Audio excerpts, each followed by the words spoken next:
Muy buenas tardes a todos, bienvenidos a una nueva edición de Voz y Voto desde la redacción de La Voz. Vamos a abrir el programa hablando del tema ineludible de la semana, este gran escándalo con repercusión dentro y fuera del país que lo tiene el presidente Javier Milei como protagonista. Empezó el viernes de la semana anterior cuando promocionó en su cuenta de X una criptomoneda que horas después se reveló como una especie de estafa financiera. Eso lo tiene que investigar la justicia. De hecho, ha sido denunciado él en la justicia argentina y en la justicia de Estados Unidos. Por eso, por presunta estafa, resta todavía clarificar cuál es el vínculo de él con ese lanzamiento y con la gente que promueve esa criptomoneda. Se supo en la semana también que son personas que se vienen relacionando con Milei y con Karina Milei desde hace tiempo. Por eso vamos a abrir el programa analizando este tema, primero con nuestra mesa de periodistas, como siempre. Virginia, Mariano, ¿cómo estás? ¿Qué tal, Flor? Hola, buenas noches. Ya vamos a tratar de desentrañar un poco esto, ver todas las preguntas que todavía hay por responder. Antes, en ese camino nos va a ayudar alguien que sabe mucho, es un analista que nos gusta mucho consultar porque es muy lúcido y además la ve de cerca y de lejos, el politólogo Andrés Malamud, que está en línea con nosotros desde Portugal, que es donde hace base. Andrés, ¿cómo estás? Muchas gracias por este contacto con Voz y Voto. Y mira, yo arranco ya tirándote la pregunta con el saludo. No sé, tu mirada sobre tu primer mirada sobre este tema, si consideras que realmente es una bisagra este escándalo en el gobierno de Javier Milei, inaugura una especie de nueva etapa. Hola, Florencia. Dividiría el impacto posible en 4 dimensiones. La electoral y la económica parecen no haber sufrido grandes bajas. Ni los mercados colapsaron, ni en la opinión pública Milei se está cayendo. Lo que observamos es que sube la tasa negativa de aquellos que no estaban con él. Los indiferentes hoy están un poco más negativos, pero no bajó el apoyo. Hay otras 2 dimensiones donde sí podría haber impacto. La primera es judicial y la segunda es político-institucional. Por judicial me refiero a que le van a hacer juicio al presidente. Y acá lo que importa no es María Romilda Servini de Cubría, lo que importa son los tribunales de Nueva York, los que cuentan, donde en este momento varios fondos están tratando de responsabilizar penalmente al presidente. Y la segunda es político-institucional. Se cayó el hijo, Ariel Lijo. La apuesta más fuerte que tenía este gobierno para llenar las instituciones con gente leal no está funcionando. Hasta este escándalo, hasta el CryptoGate, parecía probable un acuerdo con el kirchnerismo o con los bloques dialoguistas que permitiera que el Senado votase los jueces que Milei quería. Hoy lo que observamos, otra vez resumo, no se cayeron los mercados, no se cayó la imagen pública, pero se le cayó Ariel Lijo y tiene problemas judiciales en Estados Unidos. Esos son los 2 impactos más fuertes que identificamos por ahora. Eso que planteas del hijo se asocia a una nueva actitud que puede empezar a asumir la oposición en relación a Milei. Diciéndolo coloquialmente, digamos, se le va a animar más a Milei. Por ejemplo, vimos un cruce, una respuesta de Horacio Rodríguez Larreta, explícita, incluso en un tono, con un lenguaje que es muy de Milei, una persona que se había manejado con otra moderación. Bueno, Cristina Fernández ya viene confrontando con Milei. ¿Vos crees que esto va a habilitar ahora una actitud nueva en la oposición? Algo de eso empezabas a esbozar, me parece, cuando decías esto del hijo. Exactamente. No es en los votantes, es en los dirigentes opositores donde vamos a ver algún cambio. El más importante no es el de Cristina, ella no cambió, sigue siendo feroz opositora. Tampoco el de Larreta, que es alguien que en este momento no tiene recursos territoriales, institucionales, presupuestarios ni votos. La figura clave en este conflicto es Mauricio Macri, porque Macri todavía lidera una porción del PRO que no se fue con el presidente, que no está con Patricia Bullrich. Y Macri lo que está pidiendo es desentornar al presidente. Lo que él hace diciendo que el presidente está mal cuidado es protegerlo. La idea es sacar al presidente del medio de los tiros y poner a su entorno. Y su entorno son 2 personas, Karina Milei y Santiago Caputo, a los que Macri detesta personalmente y se siente detestado, en sus palabras, boludeado por ellos.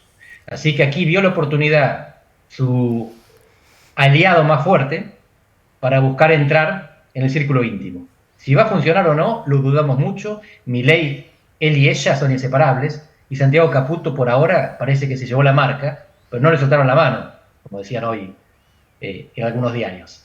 Es el que se hace cargo porque dijeron que lo que hizo fue estúpido, pero lo hizo por amor a la perfección, imagínate cómo lo disculpa. Y Milei, mientras tanto, lo mantiene, así que está bien que el entorno se coma los golpes. Si deja caer el entorno por este pequeño desaguisado judicial, todavía me parece temprano decir. Pero Macri está apostando a eso, y lo importante es que Macri todavía tiene la capacidad de definir el futuro de este gobierno, porque si el PRO remanente, el PRO restante, lo que queda del PRO en manos de Macri, se separa de Milei, él no tiene cómo parar un Congreso en contra. Él no consigue llegar al tercio para vetar y para decretar. Macri es fundamental para este gobierno. Estaba dejando de serlo y con este evento vuelve a tener un poquito de poder de fuego. Muy interesante eso que decís. Bueno, quiero invitar a mis colegas a que te aprovechen, Vicky. Andrés, buenas noches. Ni bien ocurrió el escándalo, fue casi inmediata la reacción de Unión por la Patria y del kirchnerismo en sacar la figura del juicio político como una cuestión inmediata. Quería charlar un poquito con vos sobre esta figura que internamente tanto el gobierno como sus aliados dijeron es una locura. Yo te pido una mirada desde donde vos estás, desde Europa, desde cualquier país, desde cualquier otro país del mundo con relativa salud institucional. ¿Cómo se resuelve una cuestión así en otro lugar? Bueno, te contesto desde la ciencia política, porque está estudiado para qué se usan los pedidos de juicio político. La mayor parte de las veces no se usan para que funcionen. Se usan como bandera, como insignia, para señalizar una posición. En toda América Latina y en los Estados Unidos, muchas veces se piden juicios políticos sabiendo que no van a salir. Lo que están haciendo los partidos es colocándose como opositores, poniéndose la insignia en el pecho que dice, yo estoy en contra de esto.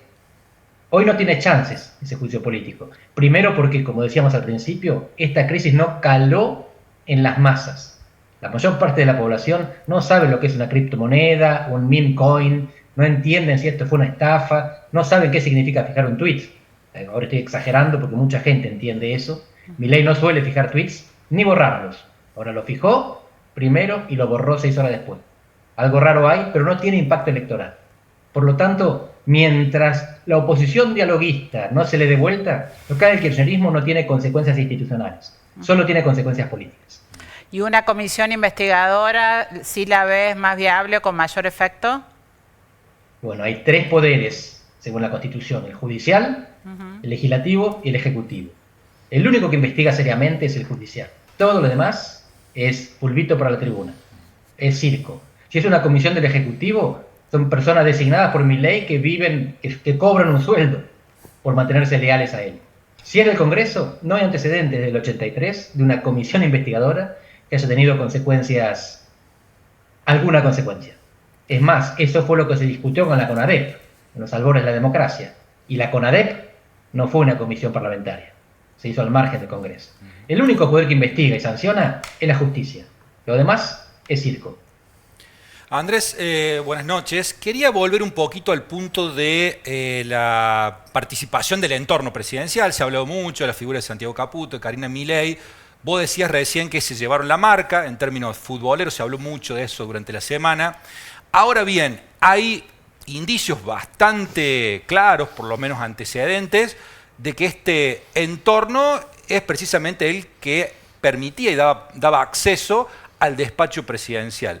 Al margen de que Milei los mantenga, ¿no termina siendo un costo que en algún momento va a tener que pagar o al menos una primera marca en contra de estos dos alfiles muy muy cercanos al gobierno que eventualmente empiezan ya en el segundo año de mandato a estar tocados, como se suele decir también futbolísticamente? Digo, ¿cuánto pueden aguantar un escándalo de estas características? ¿Puede bancar Milei, Karina Milei y Santiago Caputo?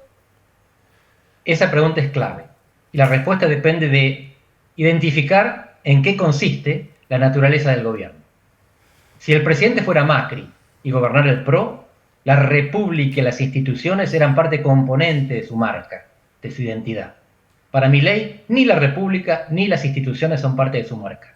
La marca Milei son 2 cosas: bajar la inflación y tener un discurso anti-woke, antiprogresista, antiglobalista, anticomunista. Es decir, una respuesta material a las necesidades de la gente y una respuesta simbólica a las preferencias del interior del país, que es donde él suma la mayor cantidad de adeptos, de seguidores.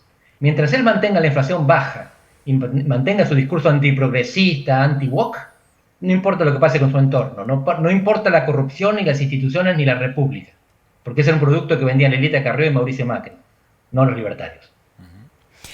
Andrés, llevándote un poco a la comunicación política, ¿cómo ves al gobierno manejando hasta ahora este escándalo, ¿no? Porque lo hemos visto. Primero dio la sensación, lo vimos medio desorientado el fin de semana, por lo menos viste esta cuestión bendita de los trolls libertarios, hubo como una especie de caos, nos faltaba ahí una directiva claramente, el accionar en redes sociales del gobierno, y después vimos la repetición de la fórmula que vienen siguiendo hasta ahora, bueno, con este episodio de una entrevista dada a un periodista, de la que luego se filtra un crudo, donde se ve al principal asesor del presidente interfiriendo en las preguntas, digamos, otro escándalo en sí dentro del escándalo, pero después básicamente fue negar un poco la realidad, fingir demencia, digamos, y tratar de instalar otros temas polémicos. Lo último, o uno de los temas fue esta cuestión de convertir al Banco Nación en una sociedad anónima, digamos, tratar de distraer, bueno, estuvo en el medio hasta la gira del presidente,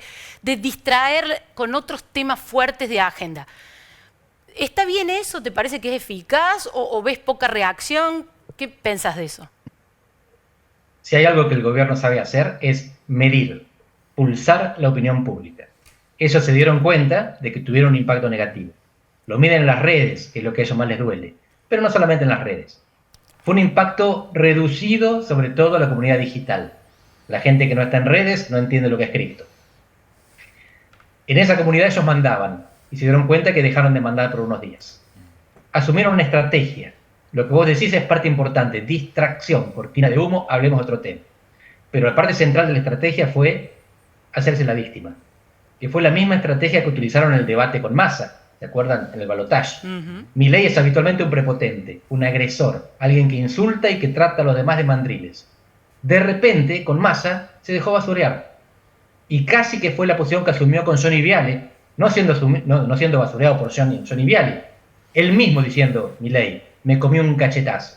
Él mismo poniéndose en víctima. Le funcionó con Massa. No está claro que funcione una vez que es presidente. A un candidato uno le puede aceptar la victimización.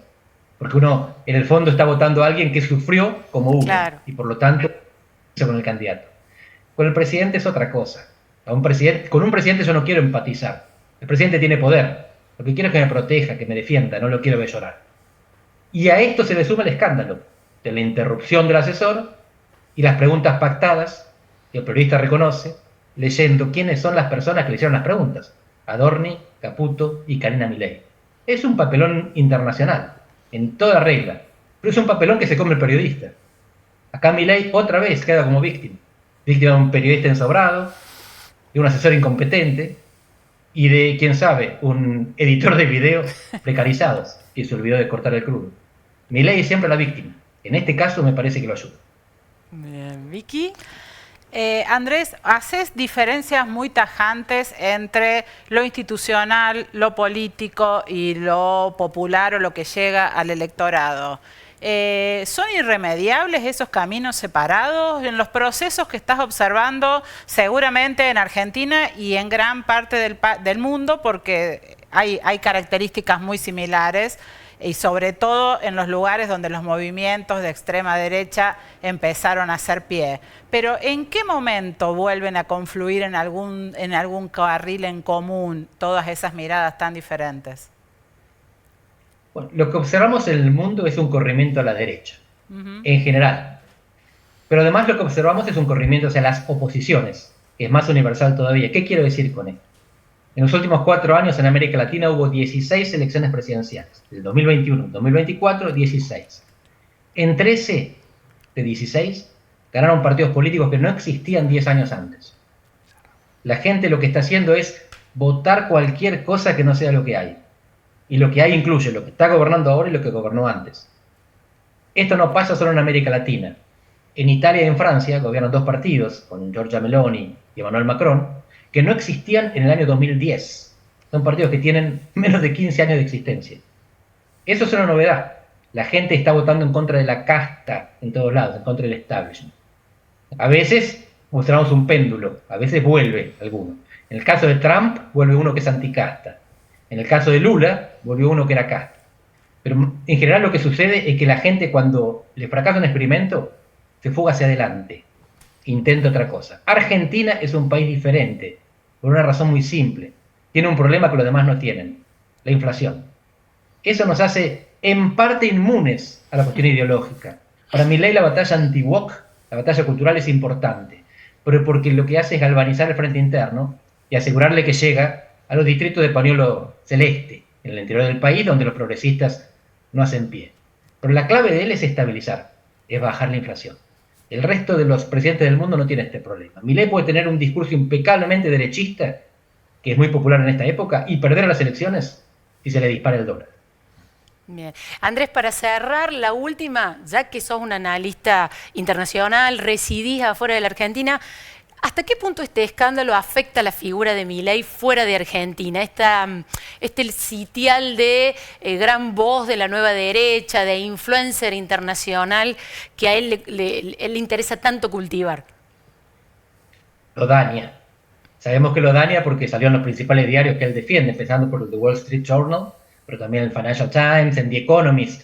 En todos lados es noticia. Es noticia por lo que en el mundo se conoce como una estafa. Todavía no está claro cuál fue la responsabilidad del presidente en esta estafa, pero está vinculado. Pero en todo caso, Milei este año ya no es el rockstar del año pasado.